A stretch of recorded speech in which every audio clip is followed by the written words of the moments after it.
주님안에서 여러분을 만나게 돼서 진심으로 감사하고 반갑습니다. 오늘 우리의 만남 가운데 하나님의 특별한 은혜와 축복이 있으시기를 간절히 소원합니다. 아멘. 네, 제가 조 목사님하고 신뢰한 동기인데요. 목사님께서 굉장히 학국하셨거든요. 굉장히 점잖으신 분을 제가 기억하는데 조국하고 너무 오랜만에 이곳에서 뵙게 됐습니다. 그래서 너무 반갑고 감사해서 제가 목사님 섬기시는 교회에 와서 목사님 말씀 듣고 은혜 받고 이제 그래야 되는데 제가 목사님보다 나이가 조금 더 어린 관계로 졌어요. 지금 오늘 목사님께 순종하는 마음으로 함께 말씀 나누게 되었습니다. 제가 과히 싫지 않으시면 우리 함께 반갑습니다. 인사해 주시면 감사하겠습니다. 반갑습니다. 네, 반 정도만 풀리신 것 같아요. 네, 생각지 못했던 만남이지만 저는 만남을 소중하게 생각합니다.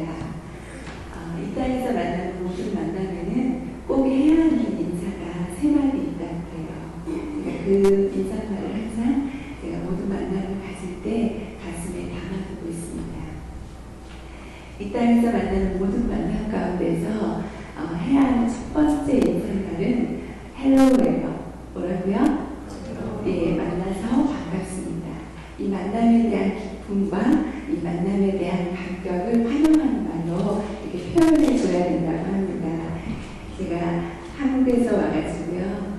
여기 분위기를 잘 모르거든요. 그래서 여러분의 인사말을 듣고 제가 분위기를 좀 알아보려고 해요. 옆에 계신 분들과 함께 한번 반갑습니다. 한번 인사해 주시면 좋겠습니다.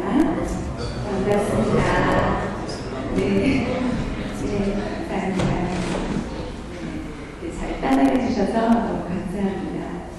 이 땅에서 해야 하는 그 모든 만남 가운데 해야 하는 두 번째 인사말은 땡큐래요. 고맙습니다. 날 사랑해줘서 고맙습니다. 나한테 친절하게 해줘서 고맙습니다. 나를 길러줘서 고맙습니다. 나한테 그때 신경 써줘서 고맙습니다. 이 만남에 대한 이유를 가지고 감사를 표현해야 된다 그럽니다. 우리 옆에 계신 분들 아니면 앞뒤에 계신 분들에게 옆자리에 앉아주셔서 감사합니다. 이렇게 한번 인사해볼까요? 네, 감사합니다. 이 땅에서 주어지는 모든 만남 가운데 해야 하는 세 번째 인사말은 뭘까요? 진작에 좀 아시나요? 뭘까요? 목사님. 네, 굿바이. 언젠가는 우리가 굿바이를 해야 되는 게 이 땅에서 만나는 만남이라는 거죠. 언제까지 내 뒤를 봐줄 것 같은 부모님과도 언젠가는 굿바이. 내 옆에 평생 있어줄 것 같은 그 남편과도 언젠가는 굿바이. 내 평생 약속했던 그 절친과도 언젠가는 굿바이. 잘 가세요라고 이 인사말을 해야 된다는 걸 기억하고 이 만남을 유지하는 것이 중요합니다. 언젠가 내 옆에 앉아있는 이 사람에게 그때 그 말을 잘 하기 위해서 그 말을 기억하는 사람은 만남을 소중하게 생각하고 함부로 관계를 깨지 않습니다. 그런 의미에서 옆에 계신 분들께 이렇게 한번 인사해 보겠습니다. 있을 때 잘합시다. 시작. 네. 네, 감사합니다. 네, 저 여러분 오늘 이제 짧게 만나게 되는데 제가 이렇게 앞에서 아까 소개해 주신 대로 이제 다음 주에 밴쿠버 코스타가 있는데 제가 가보고 싶었던 곳 중에 하나가 루키 산맥을 한번 가보고 싶었어요. 이제 루키 산맥을 이번 주에 보면서 루키가 왜 루키인지 알겠더라고요. 그래서 그렇게 크고 높은 바위, 덩어리들, 바위산, 정말 아름다운 호수들, 또 그리고 이렇게 나무젓가락으로 꽂아놓은 것처럼 그렇게 꼿꼿한 수많은 나무, 한국에서는 잘 볼 수 없는 넓은 잔디 이런 걸 보면서 정말 하나님 안심할 수 없는 일들이 이곳에 증명되어 있구나 이런 생각을 하면서 너무 감사하게 한 주간을 보냈습니다. 로키산에 간 게 너무 힘들어가지고 산에 올라갔다 왔거든요. 목소리 지금 다 터졌어요. 그렇지만 이걸 경험하는 게 너무 감사하고 기쁜 한 주간이었습니다. 근데 제가 그 바위들을 보면서 제가 이제 조금 쉬고 싶은 마음이 사실 이제 왔거든요. 한 주 전에. 그런데 이제 생각나는 이제 장면의 그림이 있었어요. 바위를 생각하면 여러 가지 그 바위에 대한 가지고 있는 이미지가 틀리시겠지만 이제 제가 그림을 잘은 모르는데 가끔 기억하는 그림이 몇 개 있어요. 이제 알베르 까니가 그린 그림 중에서 시지프스 신화라는 그림이 있어요. 이제 역시 이제 아시는 분들은 생각이 나실 건데 그 그림을 모르셔도 여러분이 눈앞에 그리실 수 있을 만큼 제가 설명을 해드릴게요. 이제 그리스 신화 책에 나온 이야기를 그린 거예요. 그런데 제우스에게 시지프스가 미움을 받아요. 그래서 제우스가 이 시지프스한테 벌을 줘요. 명령을 하는데 뭐라고 하냐면 아주 크고 동그란 바위 덩어리를 저 언덕 꼭대기에다가 가만히 올려놓게 해라. 정지하게 해라. 요게 명령이에요. 그래서 제우스의 그 미움을 받고 시지프스가 그 크고 동그란 커다란 바위 덩어리를 저 언덕 밑에서부터 막 이렇게 밀고 올라가요. 쭉 밀고 올라가서 언덕 꼭대기에다 탁 올려놓고 손을 떼는 순간 어떻게 될까요? 그 둥그런 바위가 뚝 올라가요. 그럼 시지프스가 다시 내려와서 그 언덕 밑에서부터 다시 낑낑대고 커다랗고 둥그런 바위 덩어리를 낑낑대고 밀고 올라가요. 그리고 하고 언덕 꼭대기에 딱 걸쳐놓는 순간 손을 떼면 이 바위는 영락없이 밑으로 또 굴러내려요. 그래서 그러면 다시 시지프스 그걸 굴리고 올라가는 이 장면을 그린 거예요. 뭘 의미하냐면 이거는 끝낼 수 없는 일이죠. 쉴 수는 없는 일이죠. 멈출 수 없는 일이에요. 아무리 열심히 해도 완성할 수 없는 일.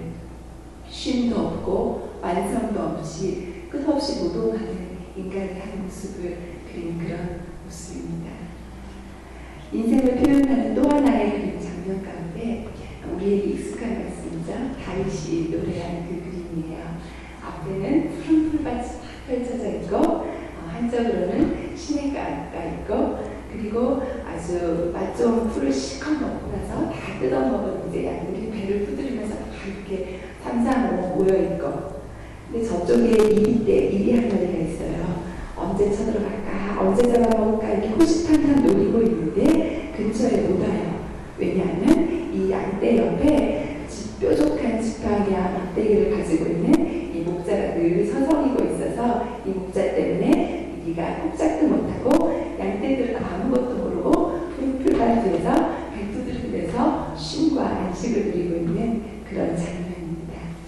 이 두 가지가 인생이라면 오늘 저와 여러분이 살아가고 있는 인생은 어떤 그림이십니까? 여러분은 첫 번째 그림이세요? 아니면 두 번째 그림이세요? 내 인생을 표현하는 건 이거 같다. 자, 속으로 대답하세요. 1번, 2번. 하나, 둘, 셋.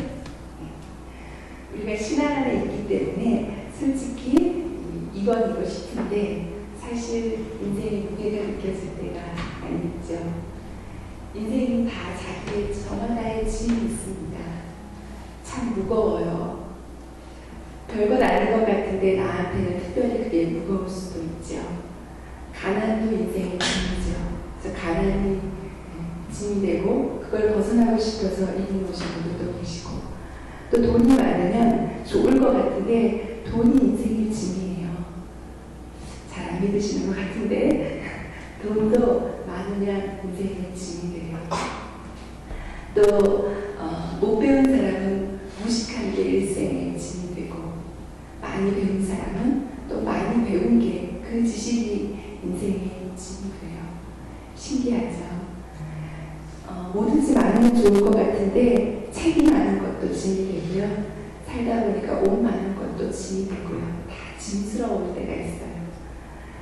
저는 이게 이사를 하려고 보면 우리 집에 별로 강나가는 거 가구도 없고 특별한 거 아무것도 없는데 이삿짐 견적을 받으면 많이 나와요. 속상하게. 왜 그런가 하면 책이 짐이에요. 저희가 둘 다 신학생이니까 신학교 때 우리 교수님들이 그러셨거든요. 밥을 굶고 책을 사라. 옷을 팔아 책을 사라 이래가지고 책을 사면 목회가 되는 줄 알고 둘 다 열심히 책을 산 거죠. 그래서 이사할 때마다 책을 정리하는데 그래도 불구하고 항상 책이 지인이 됩니다. 요즘에는 신학교에서 이렇게 말씀하신대요. 밥 사주고 책을 빌려라 이렇게 말씀하신다고 그러는데 시대가 그만큼 지났어요. 근데 지금도 서점 가면 날마다 쏟아진 이 새로운 책들 가면 다 봐야 될 것 같아서 막 사게 돼요.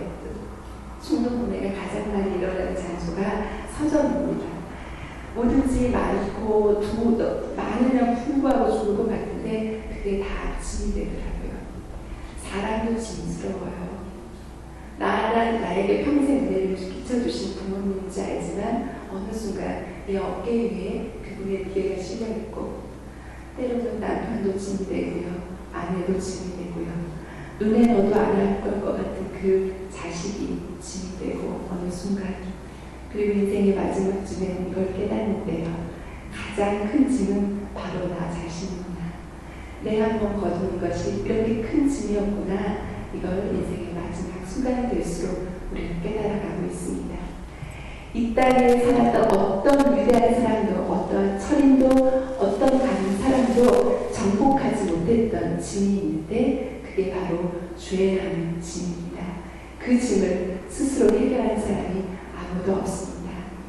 그래서 우리 인생의 그림은 어쩌면 이 첫 번째 시지프스 신화와 같이 크고 둥그런 바위 덩어리 같은 인생의 무거운 짐을 오늘도 끝도 없이 그걸 끌고 올라가는 게 저와 여러분의 모습은 아닌지 모르겠습니다.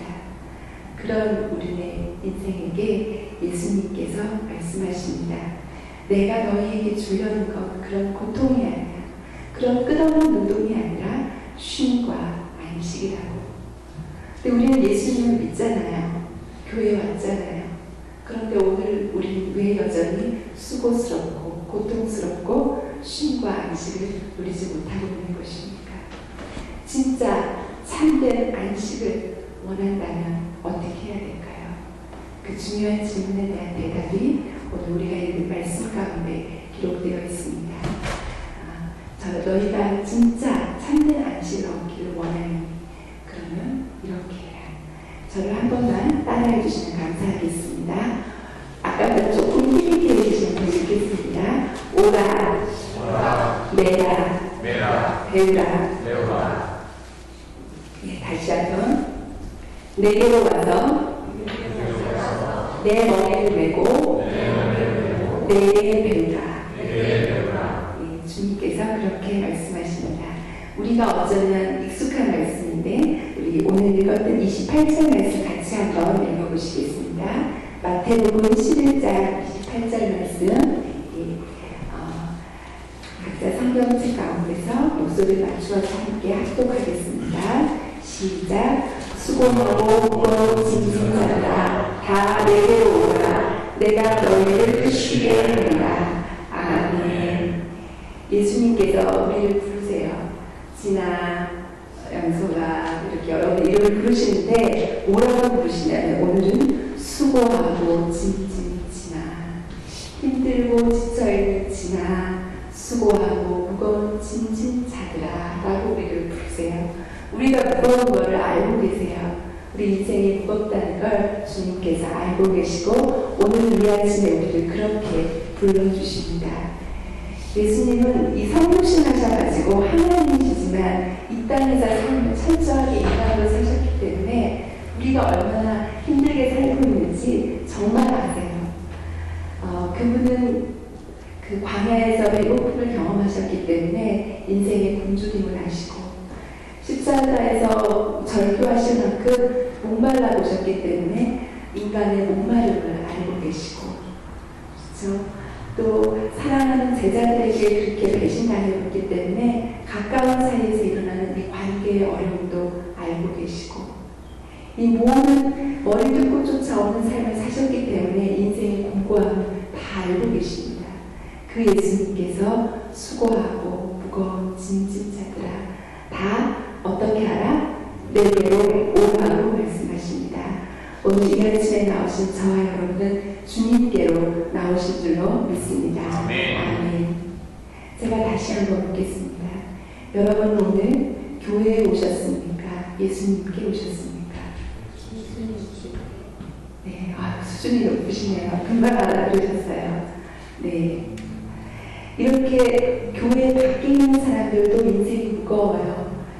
술 한잔하면 자신의 인생이 무겁다고 한탄해요. 그런 얘기 가벼운 사람이 와라가 아니라 무거운 짐진 자들이 오라고 부르시는데 왜 교회 안에 이렇게 비어있는 걸까요?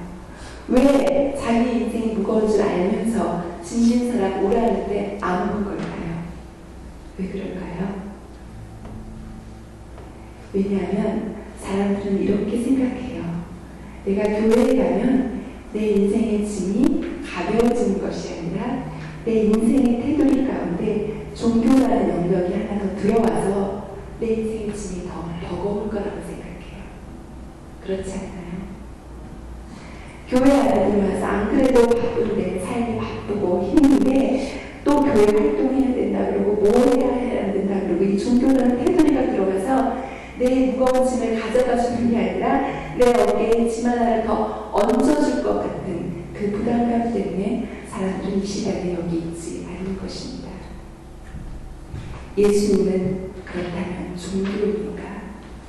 우리 나를 이 아침에 부르신 이 시간에 우리를 부르신 예수님은 종교로 우리에게 다가오셨습니까? 예수님은 종교가 아닙니다. 사람들은 그렇게 생각해요. 예수 믿는 것이 종교라고. 이 세상에 여러 가지 종교가 있는데 내가 그 중에서 기독교라는 종교를 선택했다고 생각합니다. 그런 사람에게 기독교는 짐이 됩니다. 종교는 그런 사람에게 얼마든지 정말 인생의 짐을 더해주는 것입니다. 안 그래도 힘든데 이렇게 저렇게 해야 한다는 굴레와 속박 속에서 짐을 하나 더해주는 것이 종교가 될 수 있습니다. 그래서 예수님은 이 같은 시대에 있는 종교 지도자들에게 그들을 꾸짖으셨습니다. 너희가 주님 안에 나와서 구원을 얻기를 원하는데 종교자 지도자들은 그러려면 이렇게 하라고 613가지나 되는 수많은 율법 조문들로 오히려 짐을 더 얹어주고 있었어요. 예수님 너네가 너무 힘들지 그러니까 너희가 좀 쉬어야 돼 하고 안식일을 주셨는데 그 사람을 위해서 안식일을 정해주셨는데 사람들은 그때부터 안식일을 잘 지키는 법을 만들기 시작했어요. 그래서 130가지. 그걸 다 알고 있는 것만 해도 엄청난 스트레스인데 그걸 지키려고 하는 게 얼마나 힘들고 무거운 속박과 짐이 되었겠습니까? 그래서 사람들은 왔다가도 떠나갑니다. 왜? 교회 생활이 나를 묶는다고 생각해서, 나를 더 규제한다고 생각해서, 나를 더 힘들게 한다고 생각해서. 그러나 분명히 말씀드립니다. 예수는 종교가 아닌 줄로 믿습니다. 아멘. 예수님은 길이요, 진리요, 생명이신 줄로 믿습니다. 아멘. 예수님이 만약 종교라면 그건 시대에 따라 종교는 바뀔 수 있죠. 예수님이 예수 믿는다는 것이 갈아입은 철 따라 갈아입은 옷처럼 문화 같은 거라면 그건 때마다 갈아입어야 맞지요. 그러나 예수 믿는 것은 종교가 아닌 줄로 믿습니다. 네. 어느 시대이건 어떤 문화권이건 진리는 진리인 줄로 믿습니다. 아멘. 모태신앙으로 믿는 집에서 살았다가 10대 때 예수님을 떠나가는 사람이 있습니다. 그 사람이 이제 50대에 다시 돌아왔어요. 그리고 자신의 신앙을 이제 적은 글이 있어요. 그 사람이 유명한 사람인데 톨스토이라는 사람이에요. 그 사람이 55세에 다시 돌아와서 자신의 신앙론이다 이런 글을 적었습니다. 제가 그거 좀 적어봤는데 한번 읽어드리겠습니다. 나의 지나간 55년간 살아오는 동안 내 인생의 최초의 15년간의 소년기를 제외하고는 나는 안식을 경험하지 못했다. 안식을 알지 못하고 살아왔다. 내가 18살이 되던 나이에 내 친구는 나에게 찾아와서 신이 인간을 만든 것이 아니라 인간이 신을 만들었다고 나를 설득했다. 나는 그 말이 진리라고 생각했다. 그래서 나는 어렸을 때의 종교, 가족의 종교인 기독교를 떠나기로 결심했다. 나는 종교를 포기하는 것이 자유를 얻는 길이라고 생각했다. 나는 심지어 종교는 속박이라고 생각했다. 그러나 내 나이 55세, 이제 나는 내가 버린 어머니의 품과 같은 신앙의 품으로 돌아온다. 나는 종교로 돌아온 것이 아니다. 나는 예수 그리스도에게로 돌아왔다. 그리고 예수 안에서 나는 다시 참된 안식을 발견했다. 예. 오늘 이 아침에 제가 여러분에게 다시 한번 말씀드리고 싶고 소개드리고 싶은 분은 바로 종교가 아닌 예수 그리스도의 품인 줄로 믿습니다. 이 아침에 나오신 저와 여러분, 목사님, 골레트, 집사님, 장로님, 사모님, 여러 가지 우리에게 주어진 직분이 때로 우리에게 종교의 짐을 지어주고 있으니까 그것을 받기 전에 오늘은 꼭 예수님의 품을 찾아가서 예수님의 옷자락을 만지고 예수님 품 안에서 깊이 경험하는 이 하루가 되시기를 간절히 소원합니다. 아멘. 자, 참된 안식으로는 첫 번째는 예수님께로 오는 것입니다. 두 번째, 우리 29절, 30절 말씀 같이 한번 읽어보시겠습니다. 시작. 나는 마음이 온유하고 겸손하니 나의 멍에를 메고 내게 배우라. 그리하면 너희 마음이 쉼을 얻으리니 이는 내 멍에를 씹고 내 짐은 가벼우리라 하시니라. 아멘. 나는 마음이 온유하고 겸손하니 나의 멍에를 메고 그랬습니다. 여러분 멍에가 뭔지 아시죠? 예, 우리 젊은 친구들은 혹시 모르실 수도 있을까봐 간단히 설명드리면 멍에는 원래 소목의 목덜미에 얹어주는 거잖아요. 그래서 이제 소목에다 멍에를 걸고 거기다 쟁기를 걸면 이렇게 농사도 짓고 또 무거운 마차, 짐 실은 마차 같은 것도 걸고 소 목덜미에 이렇게 일을 잘하라고 얹어주는 게 멍이지요. 근데 이스라엘에는 소 2마리가 함께 내는 멍에가 있는 거예요. 그래서 멍에는 하나인데 소 2마리 목이 같이 이렇게 들어가요. 그러면 이 한쪽에 있는 오른쪽에 있는 소가 굉장히 힘센 소예요. 오늘 멍에를 같이 내야 되는데 600만 불의 산에서 굉장히 힘센 소예요. 그러면 상대적으로 같은 멍에 안에 있는 이 왼쪽 소는 오늘 힘이 좀 없어도 괜찮은 거예요. 왜냐하면 오른쪽에 있는 이 힘센 소가 일을 다 해줄 거거든요. 아무리 밭이 험해도 아무리 밭이 넓어도 이 힘센 소하고 같은 멍에 안에 있으면 상대적으로 이 왼쪽에 있는 이 소는 그날 쉼을 얻게 되는 것입니다. 예수님이 오늘 나에게 말씀하십니다. 나의 멍에를 메라. 누구의 멍에? 예수님의 멍에를 메라. 멍에는 보통 일반적으로 어떤 구속과 막 이렇게 자유를 억압하는 그런 걸 상징하는 거예요. 그런데 예수님의 멍에는 구속이 아니라 자유이고 해방인 줄로 믿습니다. 아멘. 그래서 예수님께서 나의 멍에를 메라고 말씀하십니다. 우리가 보면 손은 조금 지능이 좀 떨어질 것 같고 좀 우둔할 것 같고 좀 머리가 안 돌아갈 것 같은데 이거 하시는 분들 말씀을 들어보면 소가 굉장히 머리가 잘 돌아갈 때가 있대요. 어떨 때 그러냐면 이 멍에를 같이 이렇게 2마리를 같이 딱 이렇게 해놓고 보면 몇 걸음 걷다가 딱 보면 2마리가 제일 먼저 하는 게 뭐냐면 자기들끼리 뭘까요? 리더를 결정하는 거예요. 누가 먼저 방향을 결정할 것인지 누가 따라갈 것인지. 근데 그게 몇 걸음 같이 뛰어보면 자기들끼리 그게 결정되어 있대요. 그래서 그게 혼돈스럽지 않고 그런 힘센 수가 끌고 가면 뒷따르기를 한 손은 그냥 계속 뒤에 따라가서 그날 일이 아주 쉽고 원활하게 된다는 것입니다. 예수님께서 말씀하시기를 수고하고 무거운 짐진 자들아 나의 멍에를 메라. 나랑 멍에를 같이 매자. 너 나랑 같은 멍에를 매자. 내가 다 들어줄게. 내가 다 힘든 일 다 해줄게. 너에게는 나랑 같은 멍에 안에 있을 때 참된 쉼이 있는 거야. 안식이 있는 거야. 할 것이 한 가지 있다. 네가 나를 따라오는 것이다. 이 주도권을 예수님께 맡기는 거예요. 인생의 주도권을 예수님께 맡기고 나는 옆에서 따라가면 쉬울 건데 예수님이 이쪽으로 가자고 하는데 굳이 내가 목덜미를 부여잡고 이쪽으로 가겠다고 애를 쓸수록 내 몸은 아프고 더 힘들고 인생의 진도를 안 나가고 그런 거죠. 예수님께서 오늘 말씀하십니다. 수고하고 무거운 짐진 자들아 다 내게로 와서 내 멍에를 함께 내자. 그리고 네 인생의 주도권, 이때까지 너 혼자 지고 있던 거, 이때까지 네가 혼자 결정하려고 했던 그거 나한테 맡겨주면 내가 결정하는 대로 함께 걷고 내가 멈추는 곳에서 함께 멈추자꾸나, 이렇게 말씀해 주시는 것입니다. 사랑하는 성도 여러분, 오늘 뭐 혹시 결정해야 되는 거 있으세요? 중요한 결정 앞두고 잠깐 예수님 거기 계세요. 제가 혼자 결정하고 올게요. 제가 결정하고 나면 예수님 내 뒤를 봐주세요. 이렇게 혹시 우리 마음속으로 기도하고 있지 않는지요? 혹시 그런 인생의 문제거리가 있다면 결정권을, 주도권을 먼저 예수님께 맡기고 참된 안식을 얻는 저와 여러분 되시기를 간절히 소원합니다. 나의 멍에를 메고 세 번째, 내게 배우라고 말씀하십니다. 어떻게 하라고요? 내게 배우라.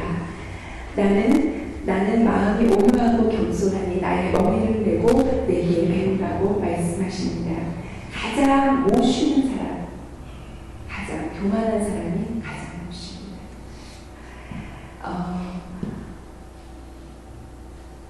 마음이 온유하고 겸손하려면 예수님께 배워야 되는데요. 우리가 예수님을 배워야 해요. 배운다는 건 예수님의 제자가 된다는 것을 의미합니다. 우리가 예수님을 배워야 되는 줄로 믿습니다. 예수님의 말씀을 배워야 돼요. 예수님의 생각을 배워야 돼요. 예수님은 이런 사상의 흐름을 가지고 계시다. 예수님의 사상을 배워야 돼요. 예수님의 인격을 배워야 돼요. 또 예수님의 마음을 배워야 돼요. 우리가 교회는 열심히 다녔는데 이거 잘 못해서 여전히 내 마음과 예수님 마음은 너무 멀고, 예수님 마음 가는 곳에 내 마음은 없고, 예수님은 온유하실 때 내 마음은 너무너무 딱딱하고, 예수님은 겸손하실 때 내 마음은 너무나 완강하여서 오늘도 예수님을 배우지 못해서 인생이 이렇게 힘들고 고달픈 줄로 압니다. 사랑하는 성도 여러분, 그래서 가장 예수 믿기 힘든 사람은 어떤 사람일까요? 죄 짓고 오히려 교도소 안에 있는 사람은 예수 믿기가 더 쉽대요. 왜냐하면 남들도 자기 보고 죄인이라 그러고 자기도 자기가 죄인이라고 인정을 하니까. 그런데 교도소 밖에 있지만 일반적으로 착하다 그러고 저 사람 착해 이렇게 하는 사람, 자기 윤리로 살아가는 사람, 이 정도로 내가 잘 사는 거지 어떻게 더 잘 살아? 이렇게 자기 의로 절대자의 선에 이루려고 하는 그 사람 가장 예수 믿기 힘든 사람입니다. 예수님을 믿고 참된 안식을 얻으려면 이 완강한 자, 너무나 굳건한 내 윤리의식, 이 모든 게 철저히 깨지고 나서 절대자 하나님 앞에서 내가 가진 윤리는 아무것도 아니었구나, 처절한 깨어짐 앞에 마음이 온유하고 겸손해질 때 우리 영혼이 참된 쉼과 안식을 얻을 수 있는 줄로 믿습니다. 아멘. 예수님의 말씀은 쉬워요. 예수님 말씀 그렇게 복잡하고 어렵지 않고 오늘 아침에도 너무나 단순하게 우리를 부르십니다. 내게 와라. 내 멍에 같이 내자. 그리고 내게 배우라고 말씀하십니다. 오늘 이 말씀을 아멘으로 받고 저와 여러분께서 인생 또 평생 동안 참된 안식을 경험하게 되시기를 간절히 소원합니다. 아멘. 이제 그러면 예배를 마치고 집으로 돌아갔어요. 그럼 이제 여러분 인생에 있던 모든 짐이 다 사라졌겠죠? 아멘.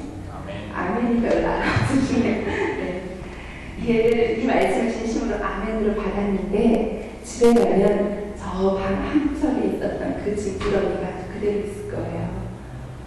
가난한 사람이 하루아침에 부자가 되나요? 아픈 사람이 갑자기 낫나요? 안 좋았던 관계가 갑자기 풀리나요? 내일 직장에 가면 갑자기 상황이 바뀌나요?